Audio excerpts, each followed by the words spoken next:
Betrayed by the man she once trusted to safeguard her father's legacy, Camila Alvarez vanished from the public eye, broken but not defeated. Now, armed with forensic evidence, powerful allies, and the quiet fury of a woman underestimated, she returns to reclaim her biotech empire. But this is no simple revenge.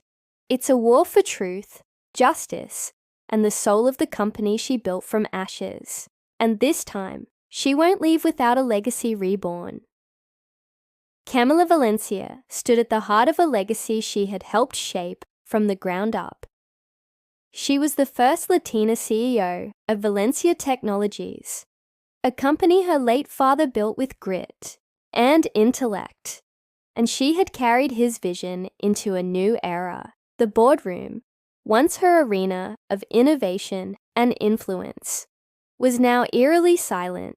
Leather chairs lined the polished walnut table, where the quarterly meetings had often ended in applause. Today, however, Camila sensed a disquiet, a foreboding fog settling over the room. Victor Ames, her chief operating officer, sat directly across from her. His eyes, usually deferential, now held a glint of rehearsed righteousness. Beside him, Margot Lane, the HR director, avoided Camila's gaze. Board members, once her supporters, wore masks of neutrality. The agenda in her hand trembled slightly. Victor stood. "Madam Chair," he began, his voice slicing through the silence. "We must address serious concerns regarding your recent decisions." Camila's brows knitted. "If you have concerns, Victor, the proper course is private consultation, not a coup in the middle of a board meeting." He didn't flinch. "This is not a coup, Camila. It's a correction. You've become emotionally compromised. We've seen delays in deliverables, and there are whispers about fiscal mismanagement." Camila felt the blood drain from her face. "What whispers? What mismanagement?" Margot finally spoke. "There are signed affidavits from several senior staff members. HR has compiled them." Camila's hands clenched. She turned to the board. "You know these accusations are baseless. This company, my father's company, has never been stronger. Revenues are up 19% year over year." Victor's smirk was razor thin. "But confidence in leadership is down. They voted." Camila's voice cracked as she challenged them. But the motion passed. Indefinite leave pending investigation. She walked out of the building she helped grow, stunned and hollow. The sunlight outside was sharp and cruel. Camila's apartment in Midtown felt cavernous. She dropped her bag on the hardwood floor and sank into the leather armchair her mother had given her. The silence pressed against her ears. She stared out the window, watching taxis slide down rain-slicked avenues. Her mother, Rosa, had sacrificed everything to send Camila to Colombia. Rosa scrubbed hospital floors at night so Camila could study molecular engineering by day. Her father, Miguel, had built Valencia Technologies from a garage startup to a global force. Camila had taken the reins when he passed, determined not to let the dream die. Now it had all collapsed. Over the next few weeks, Camila unraveled. Her phone buzzed incessantly with news alerts, articles speculating about her departure, and anonymous quotes questioning her temperament. Once loyal friends distanced themselves. She declined interviews. She stayed inside. Her therapist, Dr. Yvonne Parks, urged her to speak. "You are mourning not just a betrayal, Camila," Dr. Parks said gently, "but a version of yourself you no longer recognize." Camila nodded. Her voice was barely a whisper. "They took everything. They took what you built, yes, but they cannot take your mind, your values, or your name." Meanwhile, in the Valencia boardroom, Victor relished his newfound control. He reorganized departments, installed loyalists, and initiated backroom deals with venture capitalists eager To exploit the transition, Margot ensured that HR files were purged of dissent. But not everyone inside the company was loyal to Victor. Anna Reyes, Camilla's longtime assistant, secretly forwarded internal memos to Camilla. Anna kept her eyes and ears. And then there was Professor Elijah Stone, Camilla's old college mentor, who called unexpectedly. "I read the headlines," he said. "They've underestimated you. Remember what we discussed in my ethics class? How real leaders rise in silence before they rise in battle." Camilla's breath hitched. "Elijah, they humiliated me. They're calling me erratic. So, rebuild, recalibrate, rise." Camilla retreated to a quiet seaside cottage 2 hours north of the city, one her father once used to write patent applications. In solitude, she brought only a suitcase, a laptop, and old family photographs. The rhythm of the ocean calmed her. For months, she journaled, meditated, and reconnected with her roots. She met with legal advisors quietly and tracked Valencia Technologies' financials from afar. She built a dossier, Victor's shell game of shell companies, bogus consulting contracts, and fraudulent investor pitches was unraveling. Anna sent her a voice message. "He's making moves. He's trying to sell off the medical division. Camilla, if he does that, your father's legacy is gone." Camilla closed her journal. Her hands were steady for the first time in weeks. Then it's time to fight. Camilla's return to New York was quiet. No headlines, no press conferences, just her, a black trench coat, and a steely fire behind her eyes. She checked into a boutique hotel under a different name and contacted her legal counsel, Lorraine Baxter, a shrewd corporate attorney with a track record for dismantling hostile takeovers. "Victor's left a trail," Lorraine said, poring over Camilla's dossier in a private suite. "This isn't just corporate backstabbing. It's white-collar crime, fraud, insider trading, embezzlement. Can we prove it? We can, but we'll need leverage." Camilla nodded. "Then let's get it." She reconnected with Elijah, who introduced her to a forensic accountant, Nadine Clark, a quiet genius with a penchant for finding anomalies. Within 2 weeks, Nadine uncovered evidence of falsified quarterly reports and offshore wire transfers tied to Victor's shell companies. Meanwhile, Anna orchestrated a covert meeting between Camilla and 3 disillusioned department heads: Rajiv Patel, R&D, Monique Sanders, Medical Innovations, and Julian Carter, Marketing, who shared their frustrations about Victor's erratic leadership and opaque decisions. "He's cutting corners, pushing experimental tech through without safety protocols," Rajiv warned. "He's gutting the medical division's budget," Monique added. "Our breakthroughs are being shelved in favor of quick returns." Julian leaned forward. "But the board doesn't know, or pretends not to. We need to expose him." Camilla's gaze sharpened. "Then let's expose him together." They devised a plan. Camilla would go public, strategically, but first, she needed an internal ally. One is still within the boardroom. Enter Dominic Vega, the youngest board member and a rising star in fintech. Charismatic, pragmatic, and disgusted with Victor's recent moves, Dominic agreed to meet Camilla in secret. "I don't trust him either," Dominic said, "but the board won't listen without undeniable proof." Camilla slid a folder across the table. "Then give them this, and buy me 3 weeks.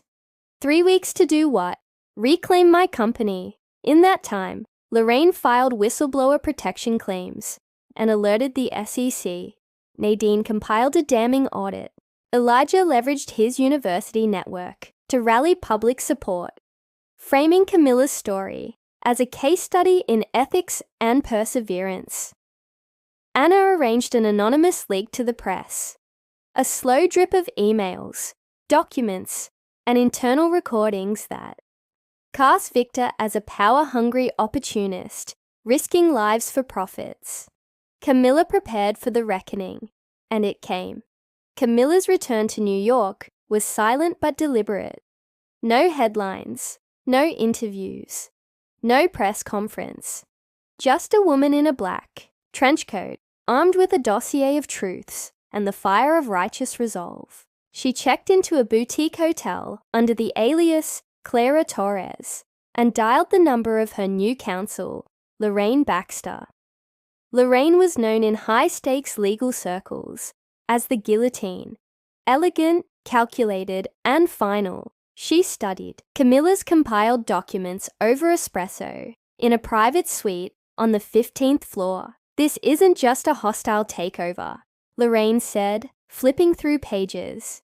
"This is financial arson, falsified reports, offshore laundering, investor fraud, embezzlement on a scale the SEC won't ignore."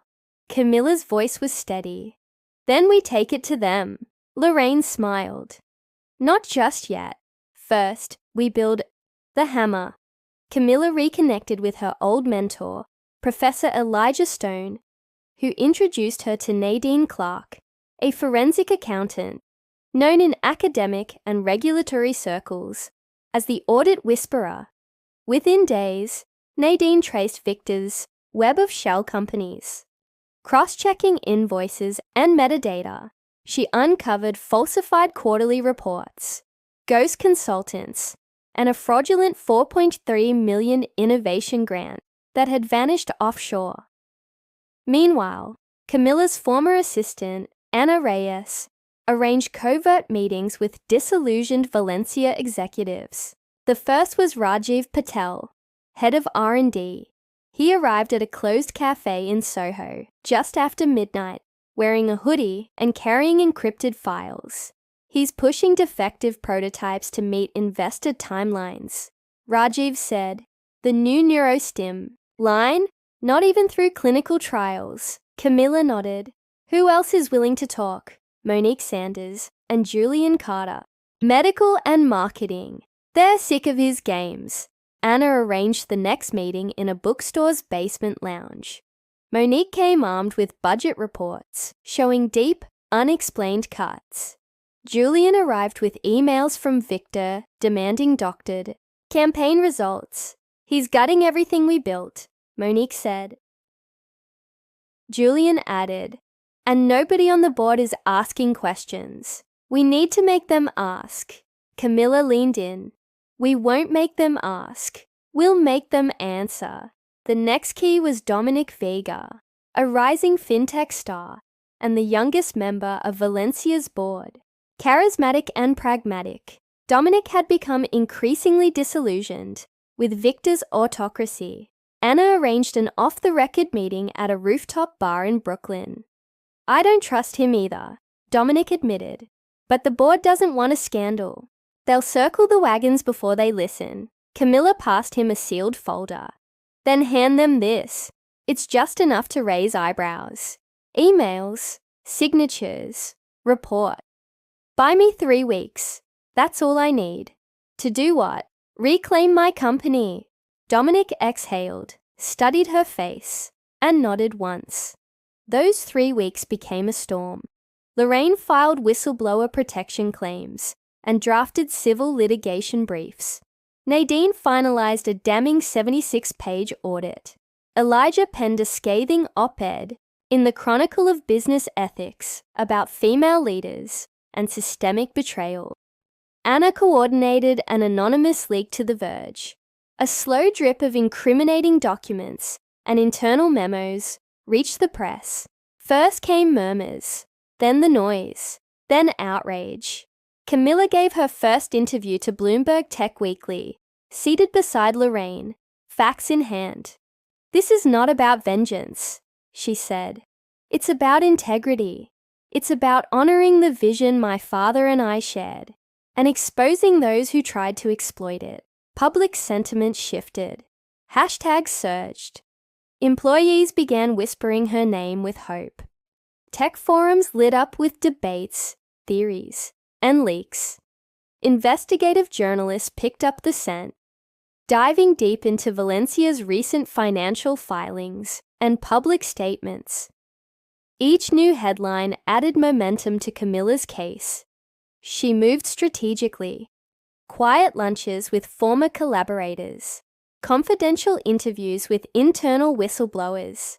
An unexpected ally emerged in an old competitor, Darren Kingsley of Neuromedica Labs, who had clashed with Victor in past patent disputes. "He's arrogant and reckless," Darren said, handing her a flash drive. "Here's a copy of a patent Valencia tried to replicate without licensing. It's intellectual property theft." Nadine reviewed the files and nodded grimly. This alone could bring in the DOJ. At the same time, Lorraine subpoenaed financial records and began preparing a federal case. Camilla spent long nights reviewing spreadsheets, writing memos, and connecting with employees who had suffered under Victor's regime. She was rebuilding, piece by piece, not just a company, but a culture of accountability. A movement. Victor's public appearances became erratic. He doubled down on PR campaigns, pushing false narratives.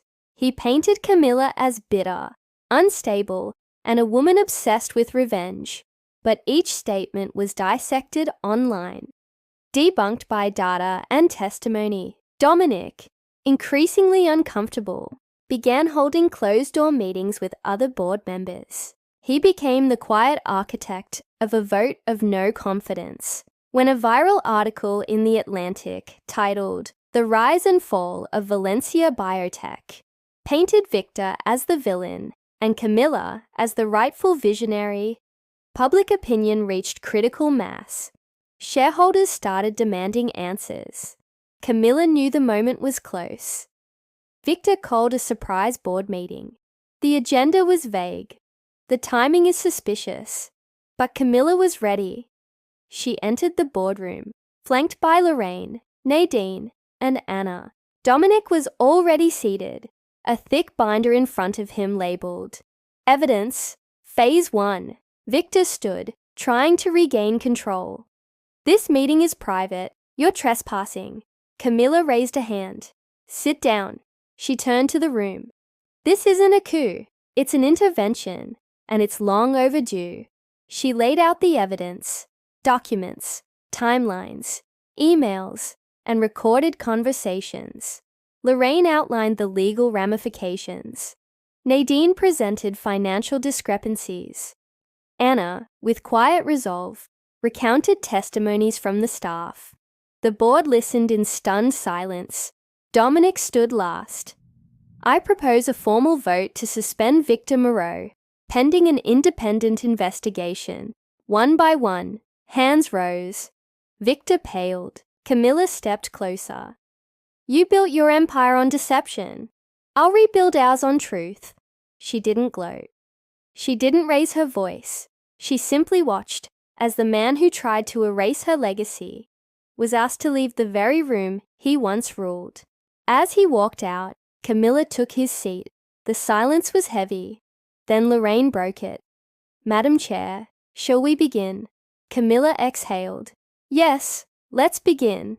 Camilla sat at the head of the table, the weight of reclaimed power pressing against her shoulders like armor.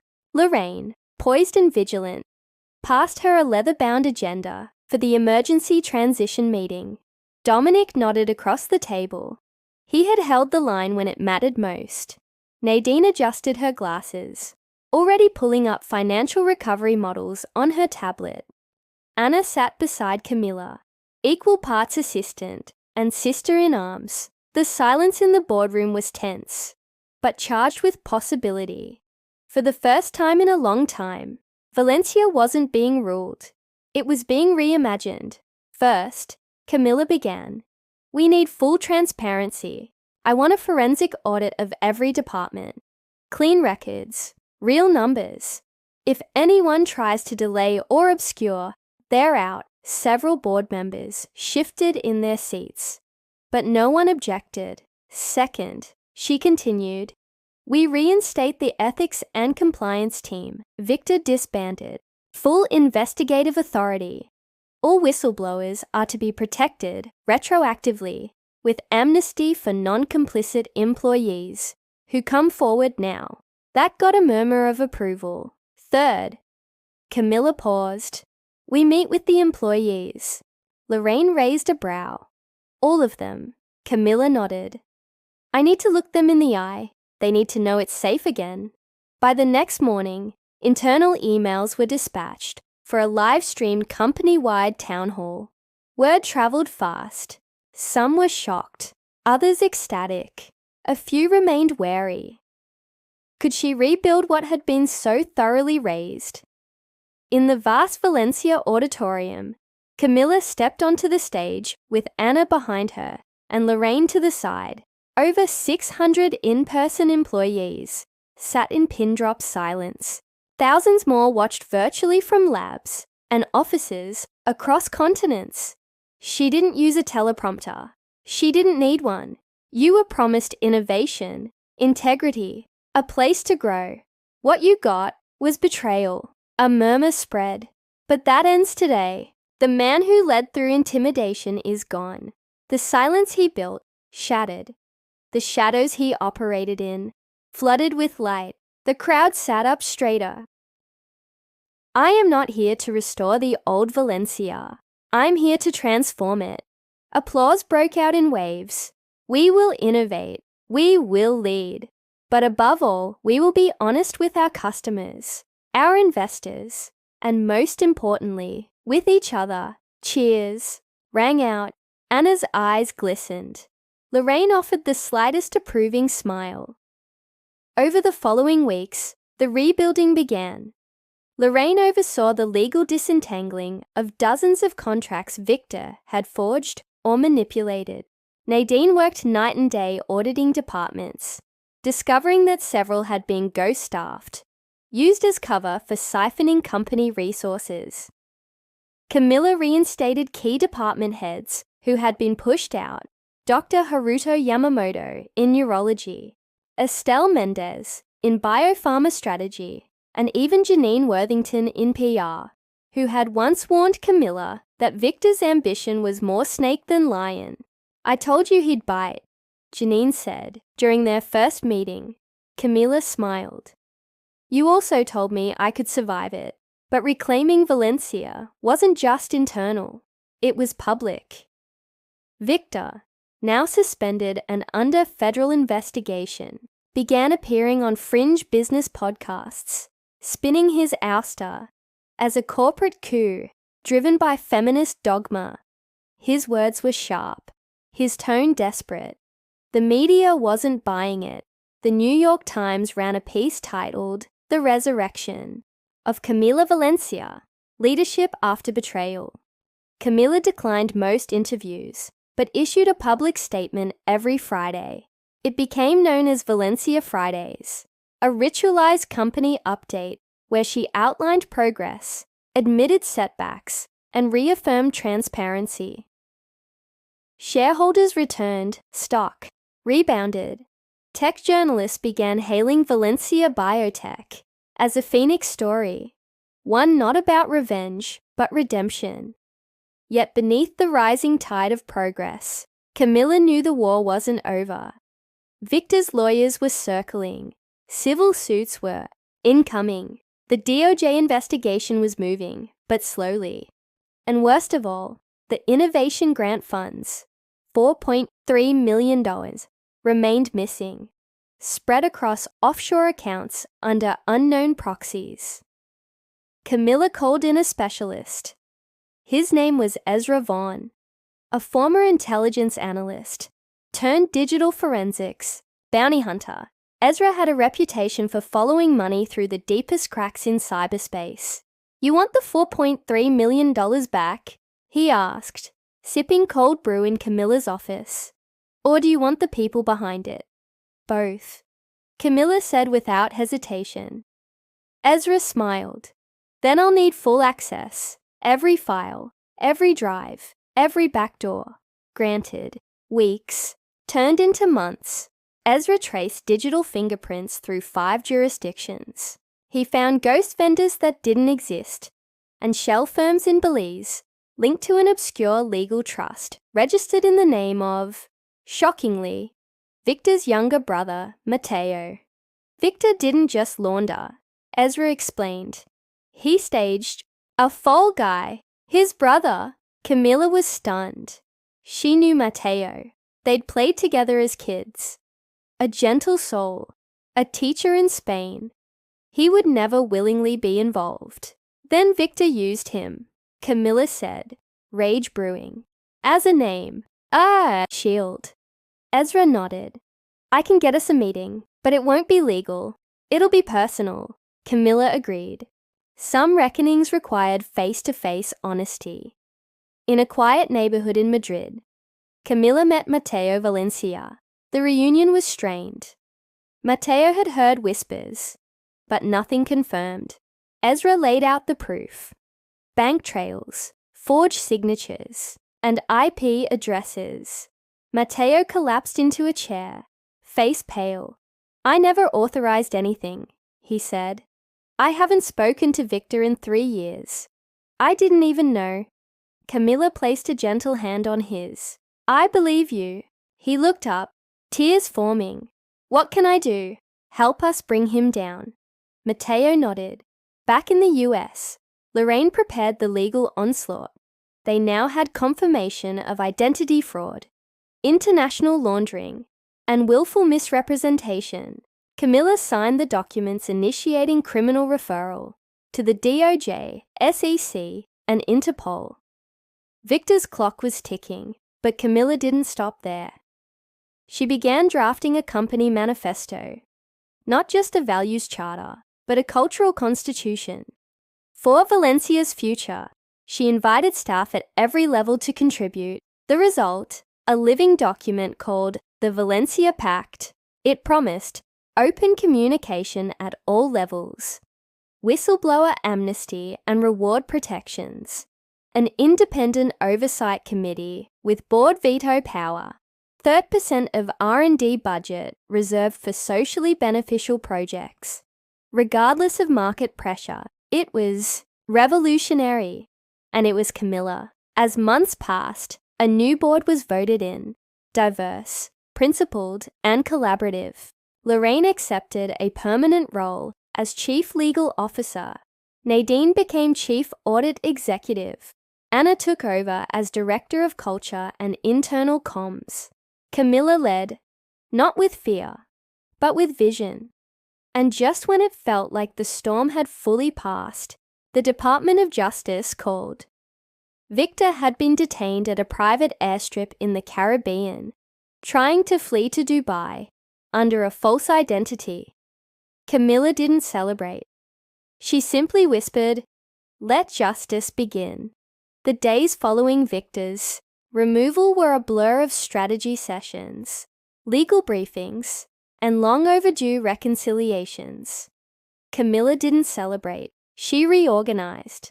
While the media declared her triumphant return a Silicon redemption, she remained focused on a singular mission, rebuilding what mattered. The Valencia headquarters buzzed with a different energy. Desks that once echoed with fear now welcomed ideas. Lorraine assumed interim legal leadership, drafting governance reforms and diversity mandates. Nadine launched a sweeping financial audit across all departments. Dominic, no longer silent, emerged as Camilla's closest board ally, using his influence to broker transparency and stabilize investor confidence. Camilla renamed the executive floor the Visionary Wing. The first plaque bore her father's name. But Victor wasn't done. 3 weeks after his ousting, a shadow entity filed a defamation lawsuit. Anonymous bots flooded tech forums, reigniting conspiracy theories. A private equity group attempted a hostile stock buyout in coordination with a mysterious Cayman-based fund.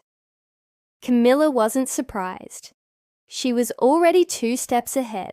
Lorraine filed a countersuit, Backed by forensic cyber evidence, Nadine exposed the shell fund as a front that Victor had pre-arranged through his brother-in-law in Zurich. Camilla went live on national television with unflinching clarity. You cannot destroy something built on truth. Not with threats, not with money, not with lies. The age of unchecked power is over. Public support surged again. The equity group withdrew. Victor's lawsuit collapsed under federal scrutiny. The DOJ confirmed an open investigation into securities fraud, IP theft, and corporate espionage. Victor Moreau vanished from the headlines, but not from memory. 6 months later, Valencia launched the Phoenix Directive, a global initiative aimed at funding ethical biotech research, led by underrepresented innovators. Grants were awarded in 23 countries. Camilla traveled to Mumbai, Nairobi, São Paulo, and Hanoi to meet recipients in person. Ana Reyes was appointed Chief Culture Officer. Dominic became Vice Chair. Nadine turned down a 7-figure offer from a Wall Street firm to remain Valencia's Chief Auditor. There's more legacy here than profit, she told Camilla. That's rare. And Lorraine Baxter. She was nominated for a federal judicial seat. One cool evening, Camilla stood on the roof of the Valencia building, the city glowing beneath her. She held a photo of her and her father at the original Valencia lab, smiling, unaware of what the future would demand of them. Elijah Stone joined her with 2 coffees. You did it, he said. Camilla looked at the skyline. We did it. Any regrets? She hesitated. I regret not coming back sooner. I regret giving fear a seat at the table. He nodded, thoughtful. But you reclaimed it. Yes, she whispered. And now it's time to reimagine it. She raised her coffee to the stars above the city that once turned its back on her. To the future. Elijah clinked his cup with hers. To your future. And for the first time in a long time, Camilla smiled, genuinely, fearlessly, finally free.